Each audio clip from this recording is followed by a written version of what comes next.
Perfecto. Bueno, entonces vamos a comenzar. Darles la más cordial bienvenida a todos y todas. Espero que tengan un muy buen día hoy. Mi nombre es Macarena Moya, soy médica pediatra y profesional de la Oficina de Condiciones Crónicas Complejas y Enfermedades Poco Frecuentes del Ministerio de Salud. Y les damos la bienvenida a este webinar que hemos llamado Cardiopatías Congénitas Operables, Nuevos Lineamientos GES, que es organizado por nuestra oficina, que depende del Departamento de Ciclo Vital de la División de Prevención y Control de Enfermedades de la Subsecretaría de Salud Pública del Ministerio de Salud. Para comenzar, queremos saludar especialmente a nuestro invitado, a quien ya presentaremos, ¿cierto? Y también a nuestra jefatura, Margarita Ramos, jefa del Departamento de Ciclo Vital, quien también nos acompaña hoy en esta actividad y va a estar disponible para resolver preguntas que puedan surgir en los ámbitos que competen a esta oficina. Además, dar un saludo a todas nuestras compañeras y compañeros del Departamento de GES y Redes Complejas de la División de Gestión de la Red Asistencial y de la Subsecretaría de Redes Asistenciales y a los funcionarios del MinSal que están presentes en este webinar también. Antes de iniciar la presentación principal, quisiera dar un breve contexto sobre los cambios introducidos en el decreto GES asociado al problema de salud número 2, cardiopatías congénitas operables. Y es que entre las principales modificaciones lo que destaca es que se cambió la denominación del problema de salud, pero se mantiene que para poder acceder al GES, el usuario debe estar confirmado como cardiopatía congénita operable antes de los 15 años. Se incorpora la etapa de intervención sanitaria seguimiento exclusivamente para menores de 15 años, incluyendo dos nuevas canastas de seguimiento de primer y segundo año. Se actualiza y se amplía la cobertura de las canastas de tratamiento, incorporando procedimientos en adultos que tienen relación con las reintervenciones, ¿cierto?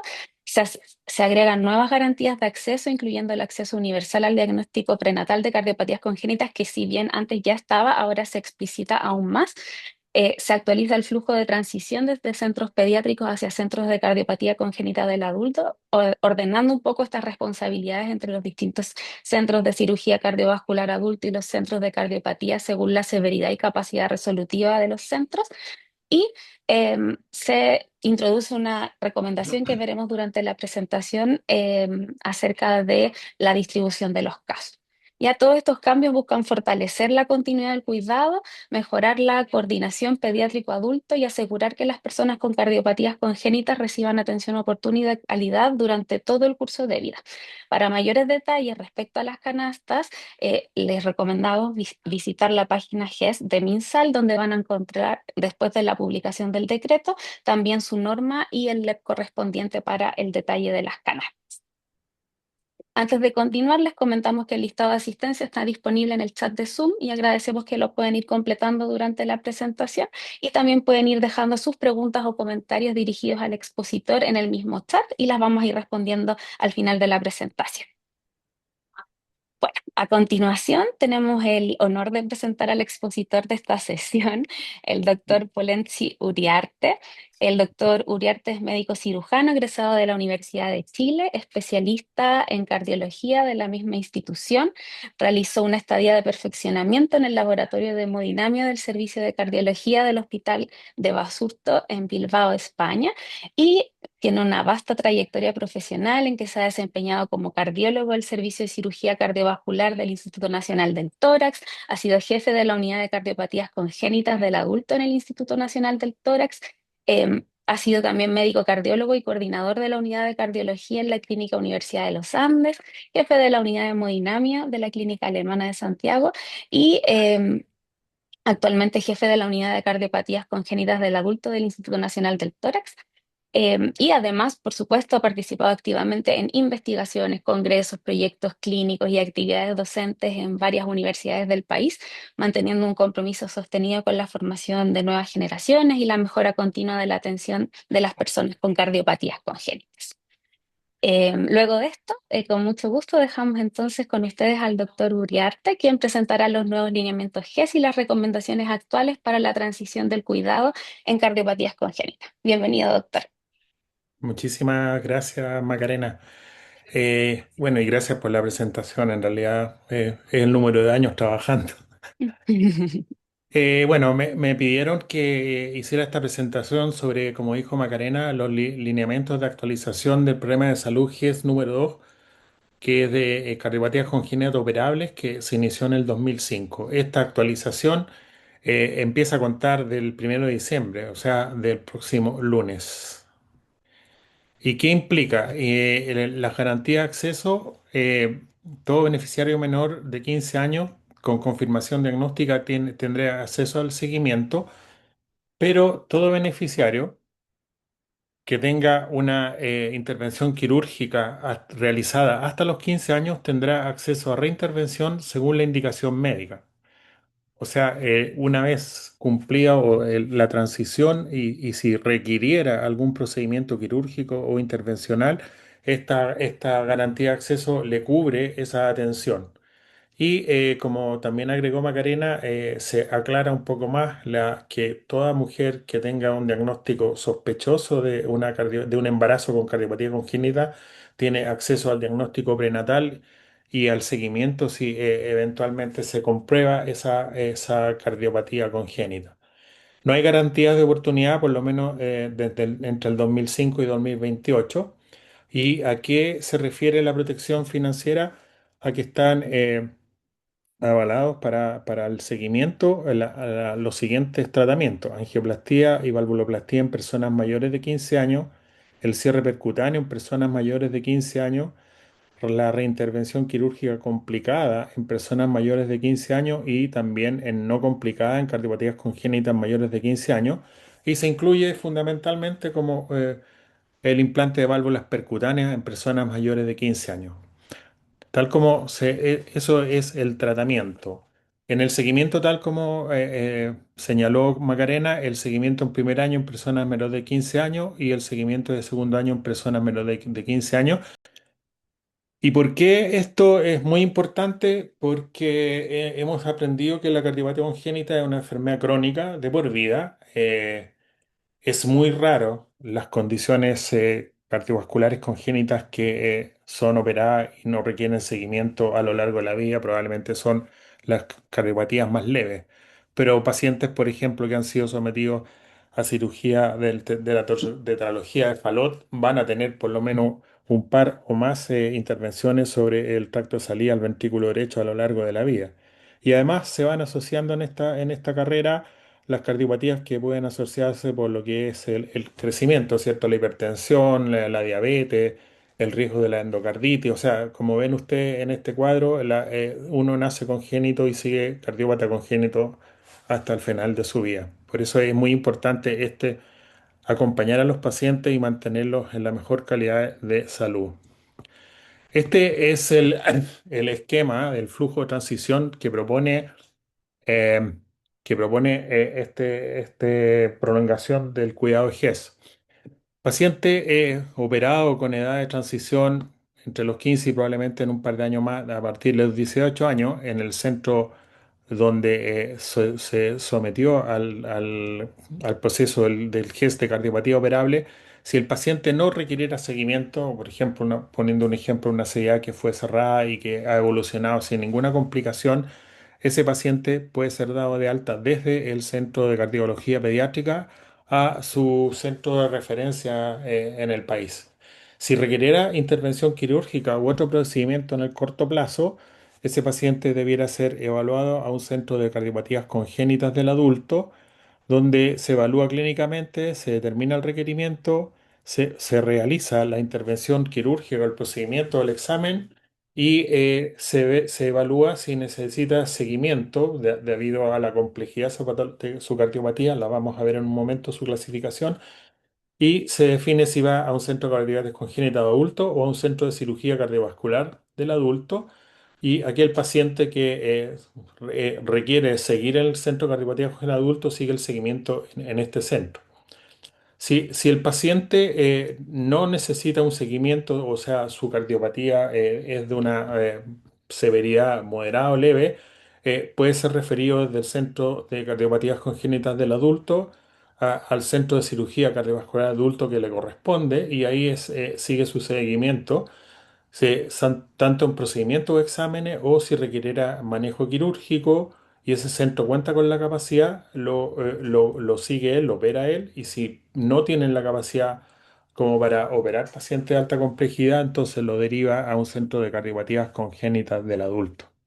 Ese es más o menos el esquema del flujo de transición desde el centro pediátrico al centro de cardiopatías del adulto. Esto es un poco para tratar de aclarar cómo se clasifican las cardiopatías congénitas del adulto. Aquí están las evaluaciones de la guía estadounidense y la guía europea. Estas son las llamadas de gravedad, de clasificación de patología leve. Y ustedes ven que en realidad son casi iguales.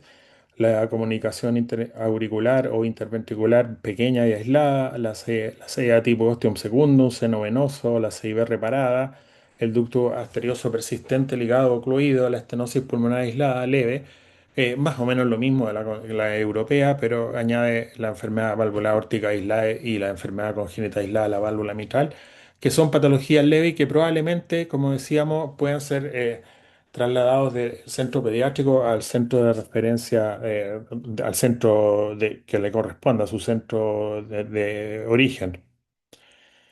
Este es el grupo más grande, ¿cierto? Las cardiopatías de complejidad, de severidad moderada, donde están, ustedes ven aquí ya hay pacientes que tienen con comunicaciones interauriculares o interventriculares con algún compromiso hemodinámico por anomalías especiales o porque quedaron con algún defecto residual, estenosis valvular, enfermedad valvular, regurgitación de la válvula. Ustedes ven cómo hay, y están bien definidos quiénes son los pacientes con una cardiopatía congénita de severidad moderada. Y finalmente, las cardiopatías severas, todas las cardiopatías congénitas cianóticas, ya sea que hayan sido operadas o no operadas, el ventrículo doble salía, los pacientes con un procedimiento de Fontan, la interrupción del arco aórtico, la atresia pulmonar, atresia mitral, transposición de grandes arterias, ventrículo único de cualquier tipo, el tronco arterioso y otras anomalías complejas ya de alta complejidad como el criss-cross, el isomerismo, la heterotaxia. Estos son lo que se califican como cardiopatías de complejidad muy severa. Eh, Eso es en relación a lo que vimos. Los pacientes de complejidad leve probablemente pueda ser trasladado al centro de referencia. O sea, por ejemplo, el paciente que es de Talca vuelve al hospital de Talca y sigue su seguimiento por el grupo de cardiología de adultos.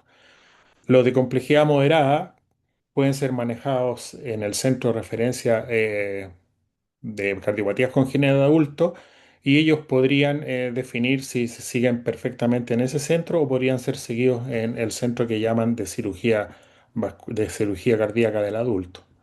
Y los de complejidad severa deben ser seguidos, ¿cierto?, en el centro de referencia de cardiopatías congénitas. Es un poco más o menos un esquema relativamente simple para entenderlo. Obviamente cada paciente es un mundo y puede cambiar de un lado al otro, pero estos son como las indicaciones generales. Y esto es lo que se protocolariza, una cosa que probablemente, como decía Macarena, se ha hecho siempre, pero esto es para dejarlo un poco más claro. Si en una ecografía fetal se sospecha la presencia de una cardiopatía congénita, esa madre debe ser enviada al centro de referencia, donde eh, debe ser evaluada con una ecografía con gente experta en ecografía fetal. Pensamos que esto debiera ser cierto, enviado al servicio de pediatría correspondiente para que un especialista confirme si la paciente, perdón, si el feto o viene con una cardiopatía congénita y entonces debiera ser derivado para su seguimiento en el hospital, en el servicio de cardiología pediátrica que le corresponde. Si se descarta la cardiopatía congénita fetal, vuelve a su APS para el control habitual y el control habitual del gestante.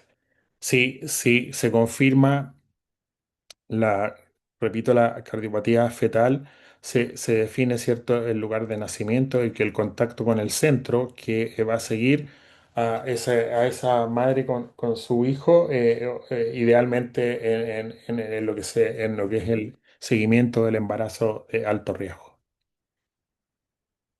Una cosa muy especial que está incluida en las recomendaciones es la atención especial a las pacientes con cardiopatías congénitas y la preocupación con el embarazo en estas pacientes. Esta es la clasificación de la Organización Mundial de la Salud para lo que es el riesgo materno. Está definida en cinco categorías, aunque hay una muy especial.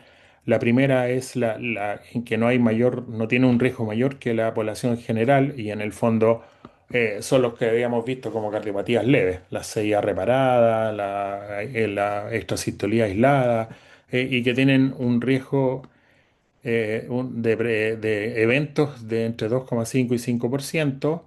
La categoría 2 que ustedes ven como ejemplos más frecuentes, la CIA no operada, la tetralogía fallo reparada, coartación de la aorta, y esto va aumentando en el riesgo de eventos a lo largo de esta clasificación.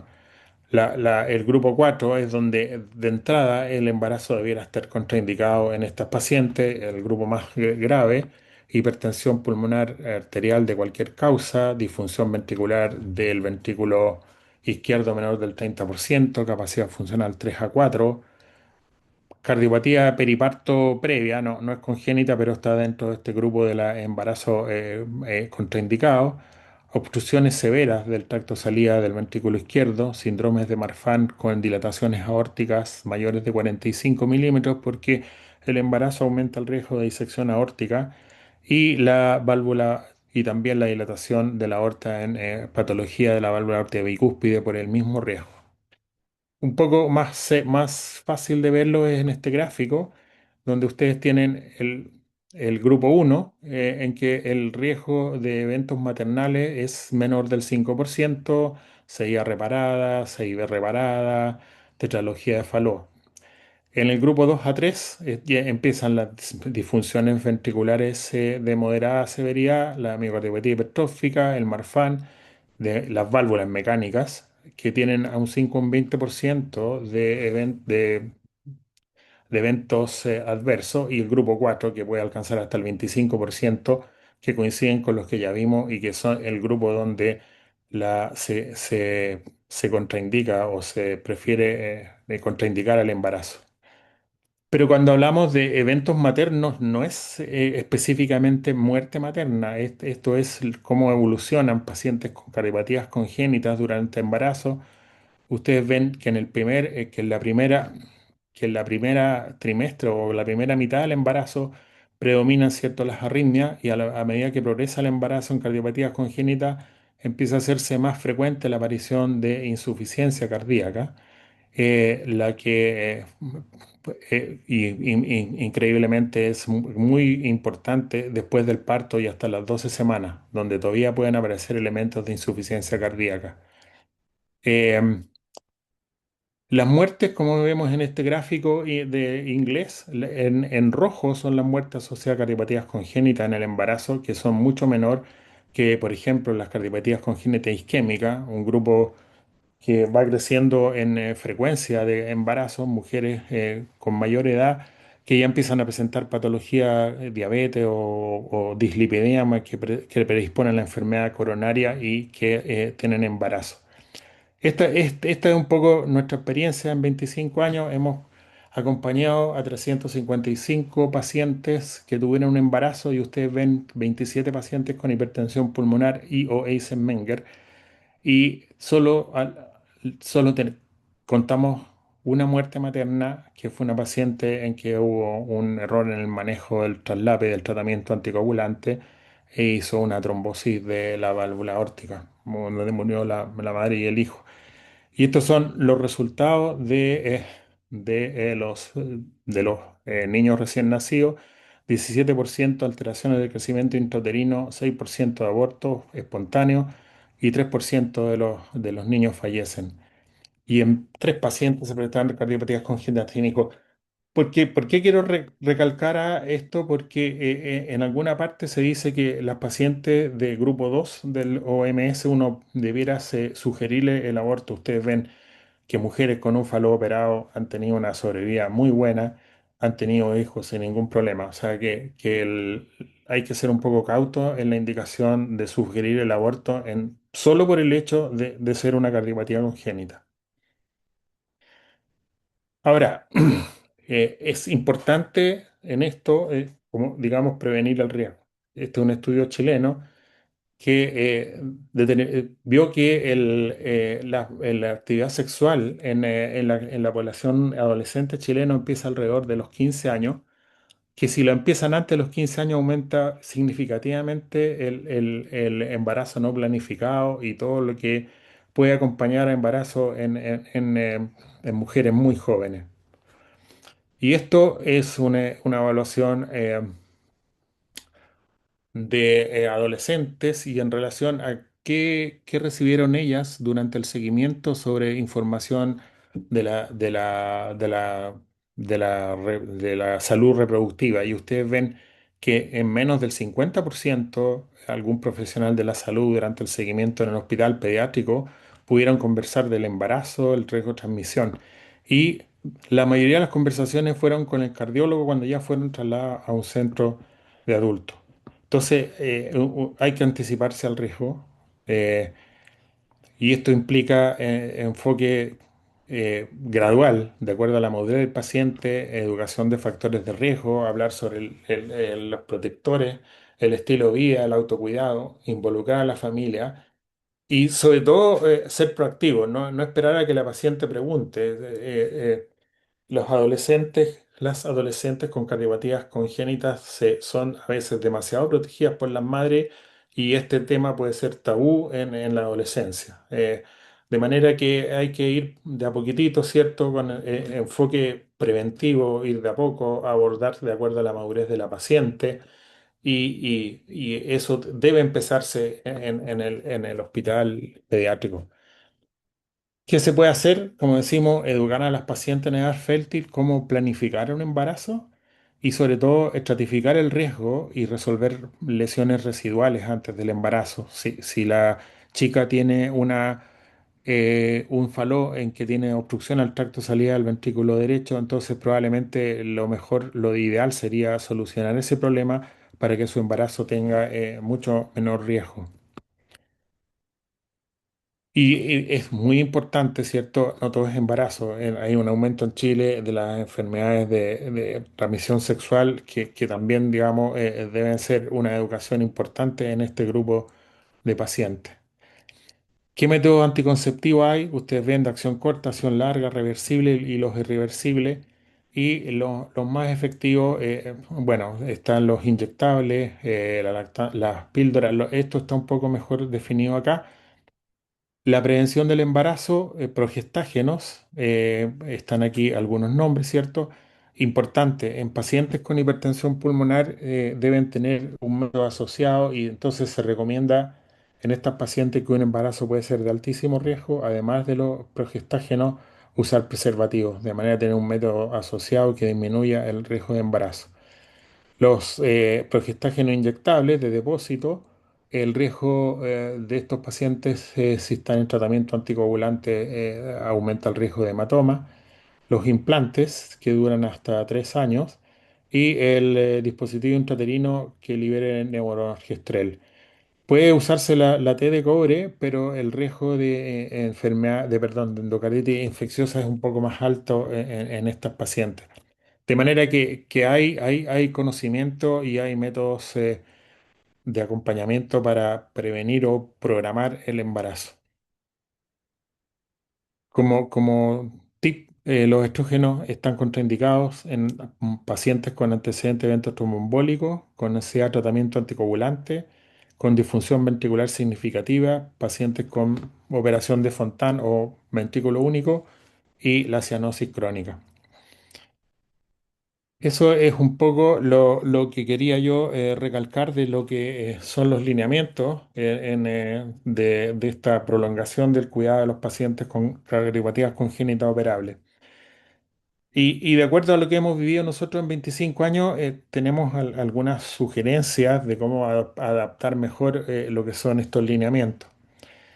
Esto es una cosa que propusimos hace algún tiempo atrás. Debiera haber una red nacional de cardiopatías congénitas donde hubiera un centro nacional de referencia y en cada región, en el hospital regional, sería bueno tener una unidad de cardiopatía congénita de adultos donde lo ideal sería que un cardiólogo de adultos y un cardiólogo pediátrico trabajaran en conjunto con esta población.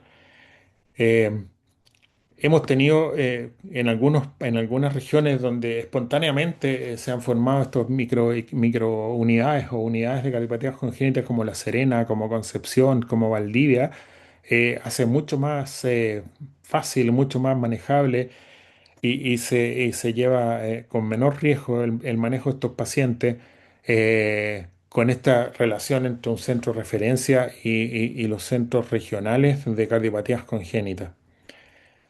Está bien definido que es un centro especializado en cardiopatías congénitas, cardiólogo en certificación en cardiopatías congénitas, especialista en imagen con certificación, intervencionista especializado, cirujano especializado, anestesiólogo. Aquí está todo lo que, de acuerdo a la Sociedad Europea, debiera tener un centro de manejo de cardiopatías congénitas del adulto.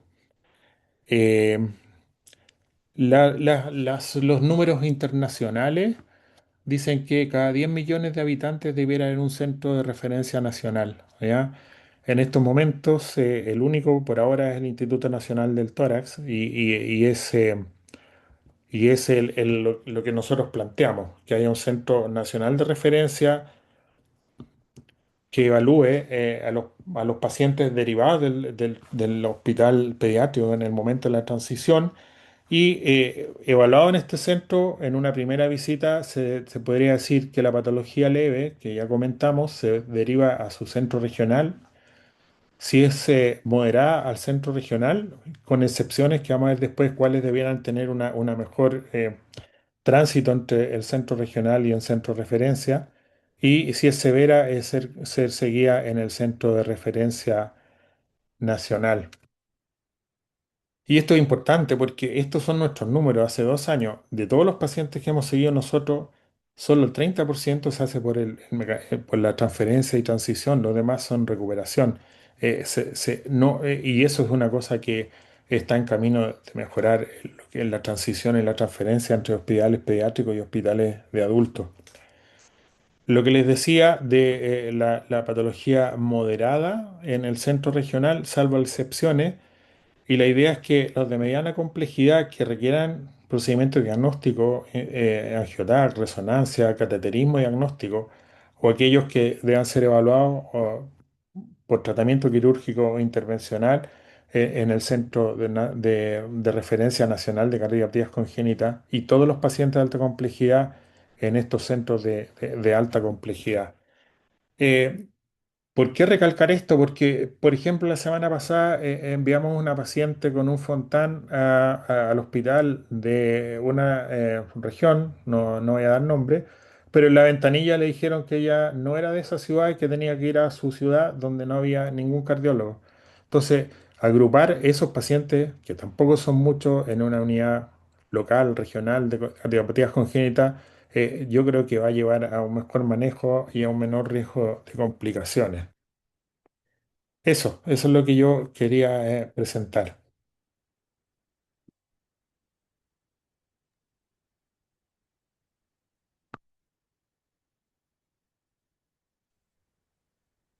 No tengo problema. Muchas gracias, doctor Uriarte.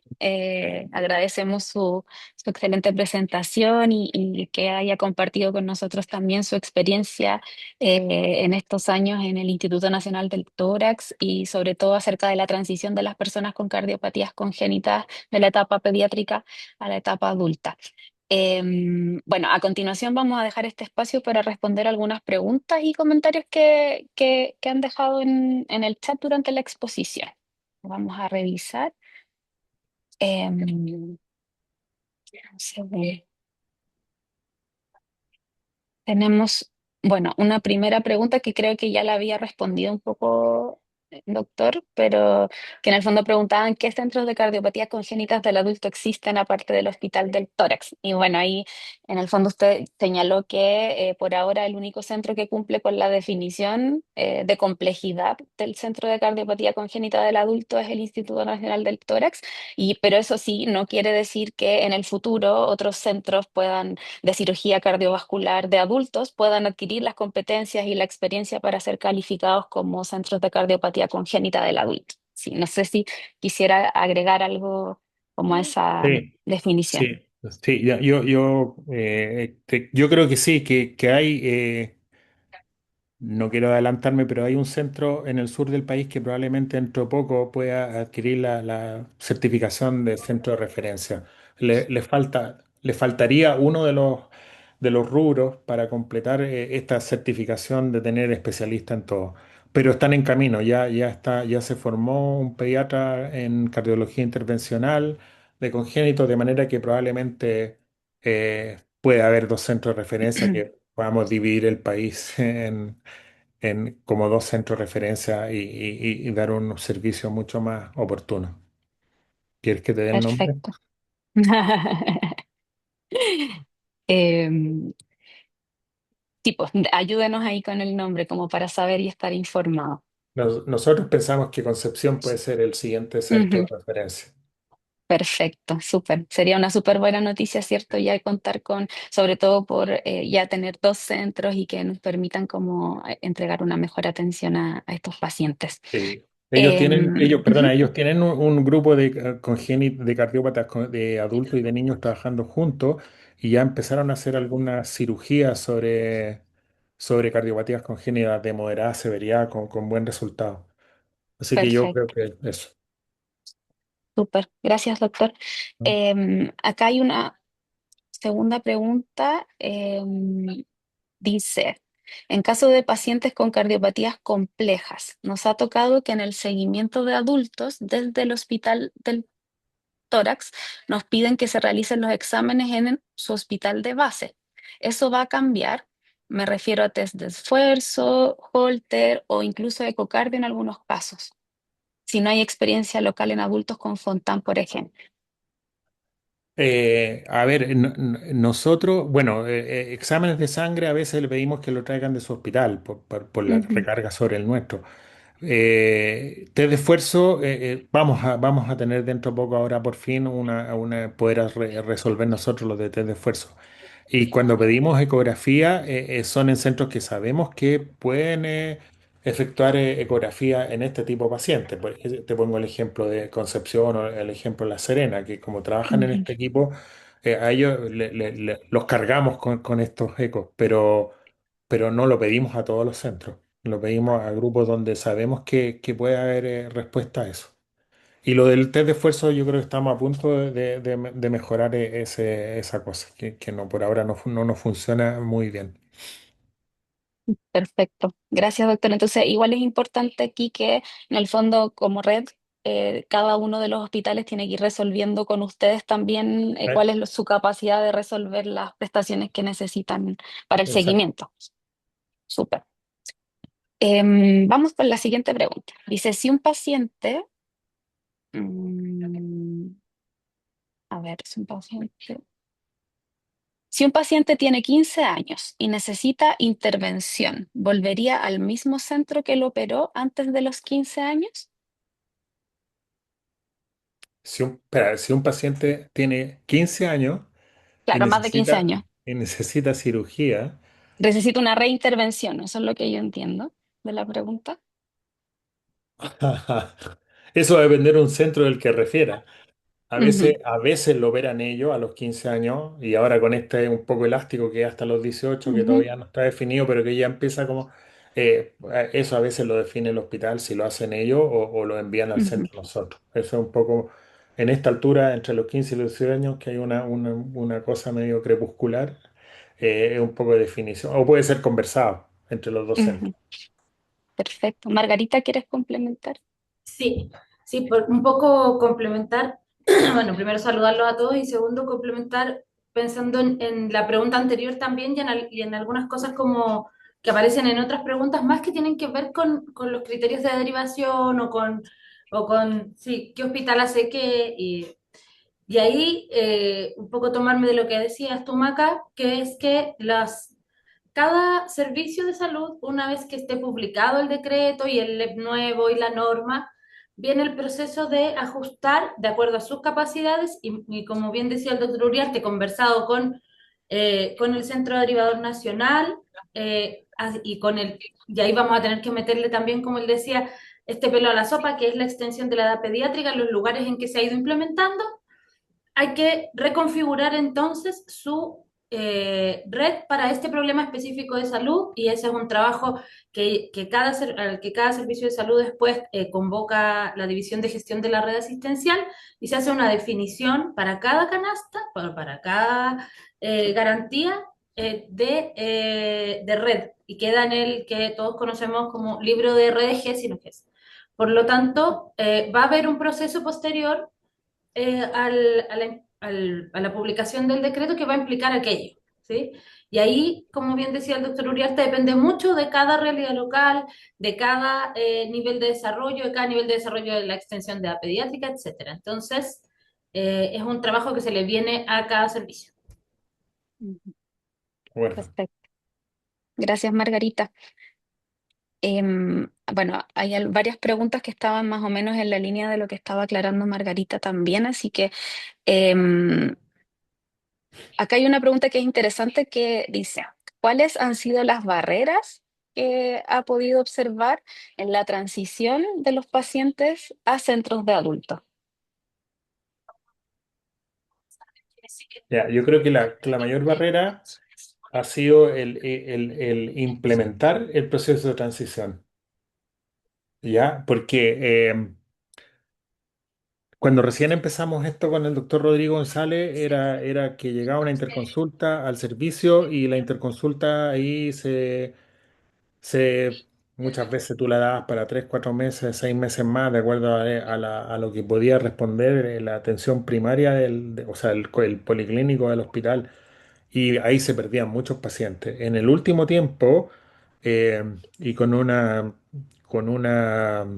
sistema, con un, por así llamarlo, programa de transición que hicieron la doctora Arancibia y la enfermera Anita Rubilar, hay ya una comunicación mucho mejor en que se envía de centro a centro la historia de la paciente y entonces nosotros con el SOME le damos una hora antes de los 2 meses de cumplir la recepción de manera que quede involucrada con el centro.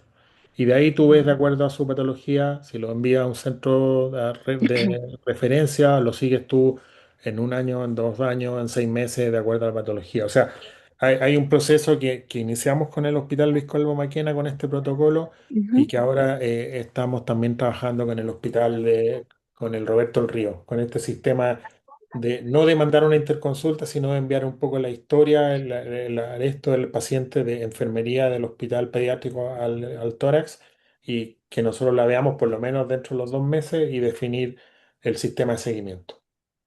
En ese sentido, eso es mucho mejor que una interconsulta aislada. ujú. Perfecto. Muchas gracias, doctor. También es más personalizado y en el fondo Sí. conocen al paciente con mayor profundidad. Sí, Em, incluso las Ujú, enfermeras del tórax tienen, de acuerdo al tiempo, la idea de recibir, por ejemplo, una vez al mes los niños que se van a trasladar y que vengan, conozcan el hospital, conozcan al grupo, un poco porque claramente un hospital pediátrico es muy distinto a un hospital de adultos y el cambio puede ser brusco. Entonces, por lo menos ambientarlos un poco en lo que van, dónde van a ser seguidos después, darle un poco más de perfecto, personificación. perfecto, súper. Gracias, doctor. También queríamos señalar que es importante que los usuarios también pueden ser derivados desde la Clínica Santa María. Ya la Ah, Clínica ¿verdad? Santa María también es parte de la red pediátrica y por lo tanto los pacientes desde la clínica pueden llegar también al Instituto Nacional del Tórax para Y que desde la eso, católica. y desde La claro, para católica. que quede claro y Mm, no genere confusiones. sí. acá, bueno, tenemos alguna otra pregunta. Vamos a ver, acá dice, buenos días desde, bueno, no solicitan a los servicios de salud informar una red de cirugía de cardiopatía congénita del adulto. Debemos informar al Hospital del Tórax, dado que, como comentaron, sería el único centro con la capacidad técnica. ¿Me puedes Sí, repetir la Sí, pregunta? No. sí, está un poco... no se preocupe. Sí, efectivamente. Les recuerdo que la construcción de las redes GES incluye los centros de referencia nacional dependiendo del problema de salud. Por lo tanto, si usted va a derivar, sí, a eso me Ujú, refería yo con que es un trabajo que hay que hacer ujú. posterior. Es como un trabajo local, que en el Sí, fondo así probablemente no es. vamos a poder ir respondiendo cada una de las Pero preguntas que están sí, asociadas acá porque tienen sus respuestas específicas. así es. Em, Pregunta acá, con respecto a las embarazadas con sospecha de cardiopatía congénita fetal, ¿los centros de referencia para realizar el diagnóstico serían los centros cardioquirúrgicos o su hospital de base?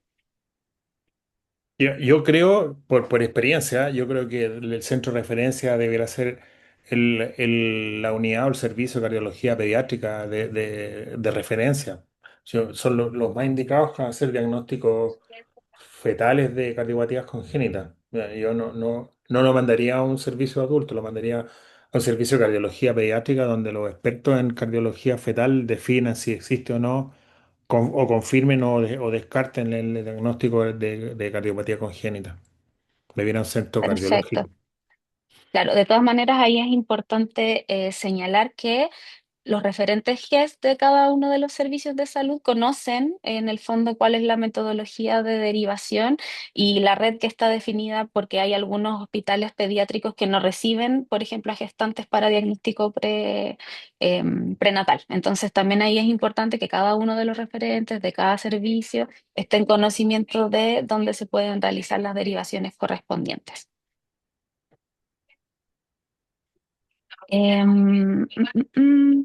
Vamos a ver unas últimas preguntas que hayan llegado hartas. Em, tu, tu.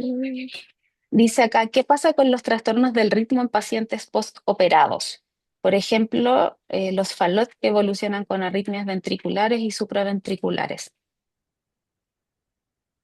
Bueno, nosotros ahora tenemos la suerte de que al grupo de electrofisiología del Hospital del Tórax se agregó una pediatra, cardióloga pediátrica con formación en electrofisiología, así que ahora vamos a poder tener también en el tórax un grupo de electrofisiólogos adultos y pediátricos trabajando con nuestros pacientes de cardiopatías congénitas.